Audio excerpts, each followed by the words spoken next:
I'm Bonnie Simon. I am the president and executive producer for Maestro Classics, and we produce classical music recordings for children. And today, as part of our What Instrument Should I Play, I have Suzy Perelman, and she is a professional violinist.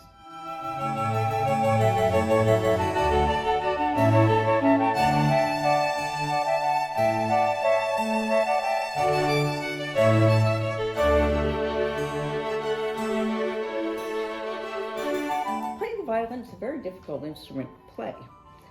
Could I ask you a few questions about Of course. playing the violin? I guess I always begin by asking people, how did you choose to play the violin of all other instruments that were possible? There are violins that are made for very small people. Yes. The same can't be true of trombones or tubas, but violins can be made to fit a 3-year-old's body. And Yes. so they're very popular amongst super young children and music programs that specialize teaching super young children. So I was 6 years old when somebody in my public school came into my classroom and said, "Who here would like to play the violin? That's the only instrument we offer at this age." And the people pleaser that I was, and the opportunist, as anything that was put in my way or offered to me, I was excited about. So my hand shot up along with everybody else's pretty much. And that's how I got a violin. We were offered free lessons in the public schools. This was in Philadelphia. Mm-hmm. And I took to it.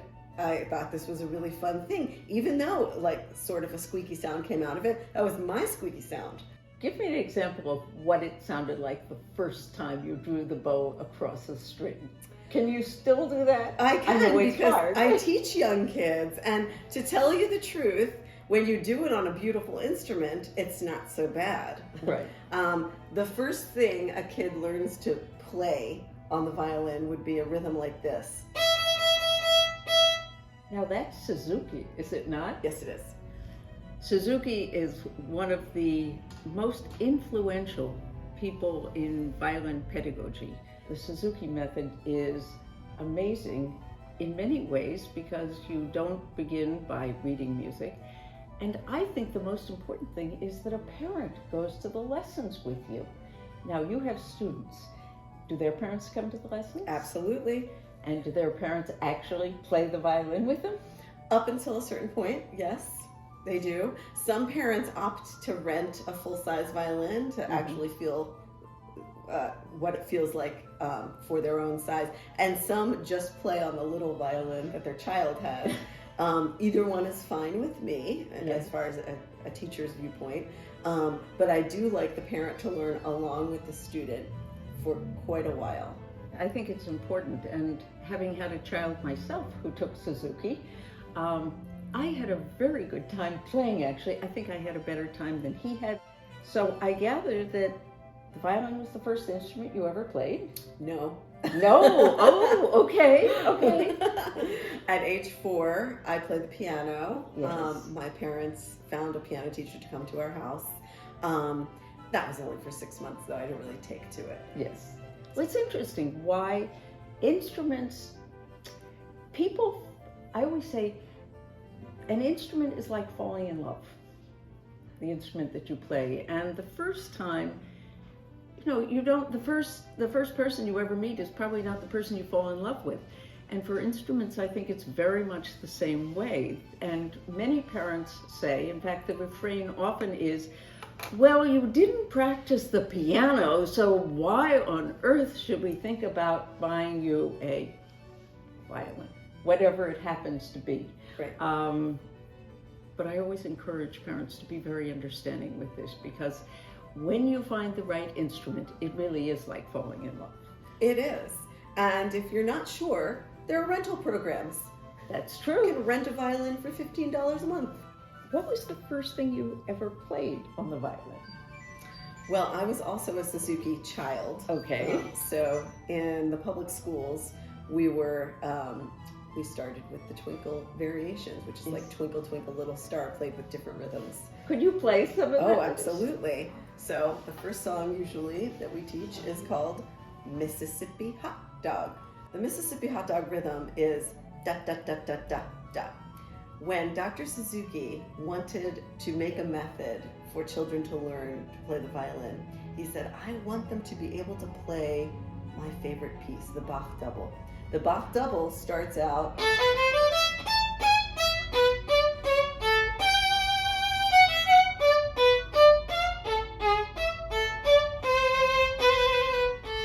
so the very first few notes of the Bach double are these.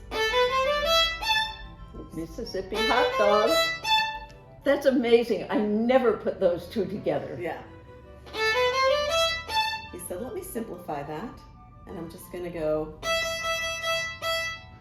and I'm going to make students play a simple song with just that rhythm.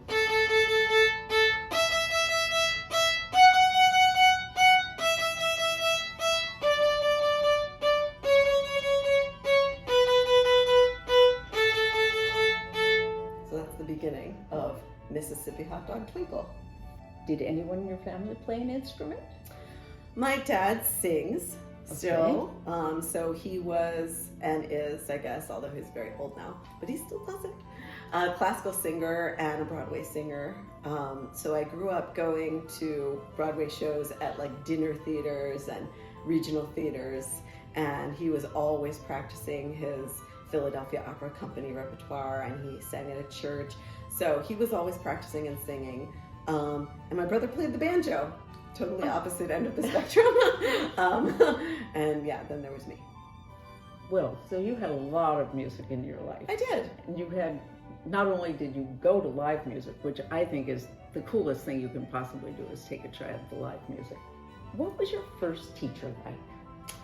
My first teacher was Miss Goldstein. She was always very nice to me and kept advancing me in the classes. I would eventually play with the older kids, and you were something of a star. Well, I am a professional violinist, so I think all of us at a super young age kind of, found their passion and moved to the front. Sort of advance to the head of the class, so to speak.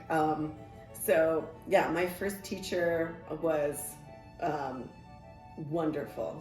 She was very motivating, but I didn't take private lessons from her other than for a summer, because she had us all in groups.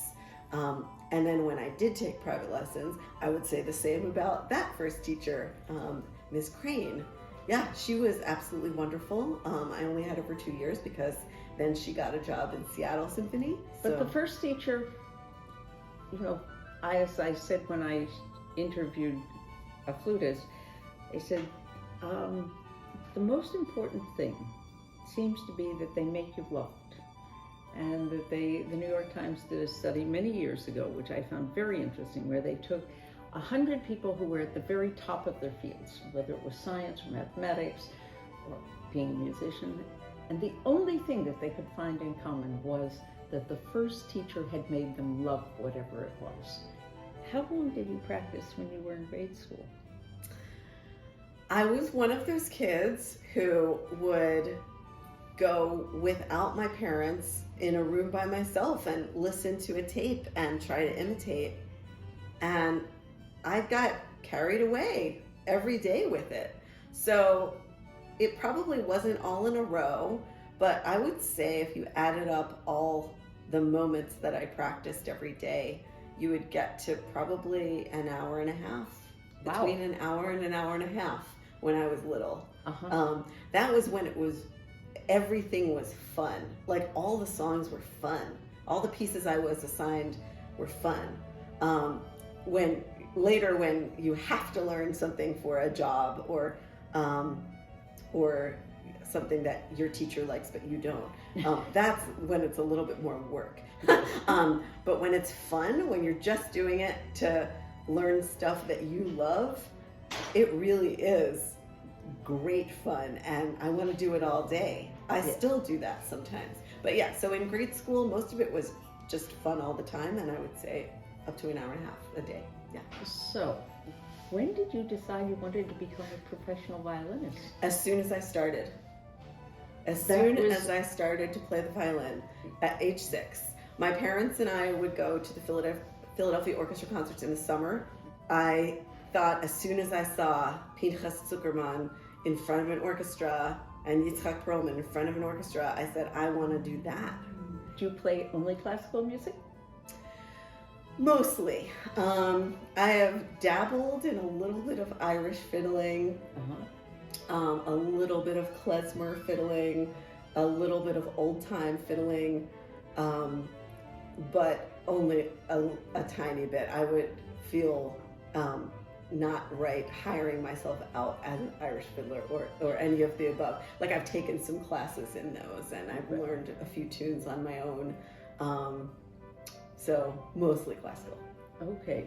Now, being a freelance musician in New York, do you also play Broadway shows? Oh, absolutely. Were you a music major in college? Oh, yes. Okay. And where did you go? I went to Cleveland Institute of Music. Ah, another famous place. Yes. Yes.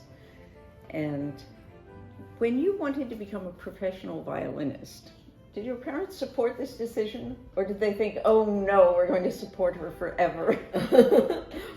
They supported me all the way. They never doubted me for a second. And I sort of can't believe it because it is hard to survive in this trade. But they didn't, it didn't occur to them that I wouldn't succeed, I guess. One last question I have is about your violin. Because unlike a flute, for example, where you can buy a professional flute for $10,000, maybe $15,000 if you're buying a really nice one, buying a violin is a totally different story. I don't have to tell you, but Stradivarius, who's probably the best known great Italian violin maker in the 1690s, made violins and cellos and violas also, that are now worth millions and millions of dollars. I mean, just unbelievable. But for a professional violinist, to buy a good violin can also be in the hundreds of thousands of dollars. And I have one friend who said, I'm not buying a house, I'm buying an instrument. And this is my lifelong mortgage, as it were. So how did you come by your violin? This is a beautiful violin. Thank you. Violinists eventually get hungry for the next best thing. And at violin dealers, they realize that you need to take it and become more familiar with it than you can be in the shop. So often they'll lend it to you, all the time they'll lend it to you.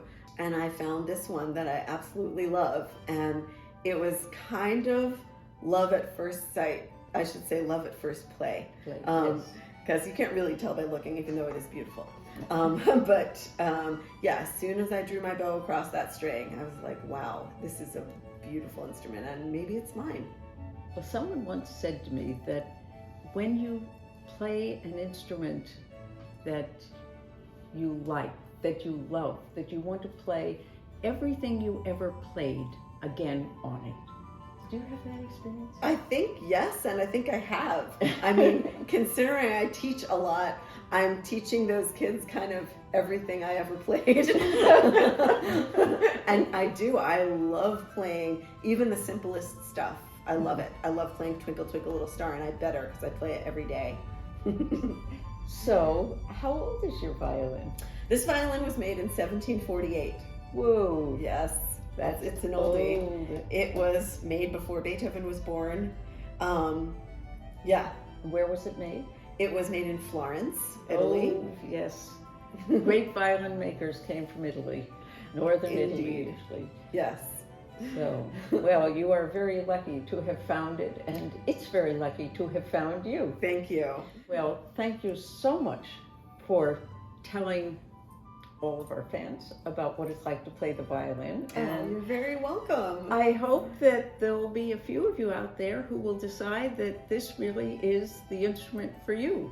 You certainly make it sound like fun. So thank you so much, Suzy, for doing this. You're very welcome. Thank you for having me.